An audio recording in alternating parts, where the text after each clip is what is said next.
রাষ্ট্র সংস্কার নিয়ে অন্তর্বর্তী সরকারের প্রধান উপদেষ্টা অধ্যাপক ডক্টর মোহাম্মদ ইউনূসের সঙ্গে দ্বিতীয় দফায় সংলাপে অংশ নিয়েছে দেশের বিভিন্ন রাজনৈতিক দল। বেইলি রোডে ফরেন সার্ভিস একাডেমিতে এই বৈঠক শুরু হয় বিকেলে। বিএনপির স্থায়ী কমিটির সদস্য সালাউদ্দিন আহমেদের নেতৃত্বে 3 সদস্যের প্রতিনিধি দল এতে যোগ দেয়।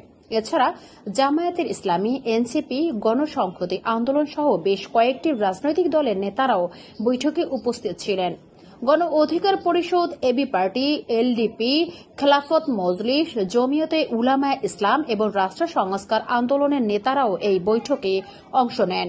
এর আগে গত 19 মে প্রথম দফায় সংলাপে বিভিন্ন দলের সঙ্গে একাধিক বৈঠক হয়, যেখানে জাতীয় ঐক্যমত্য গড়ে তোলার প্রয়াস চালানো হয়।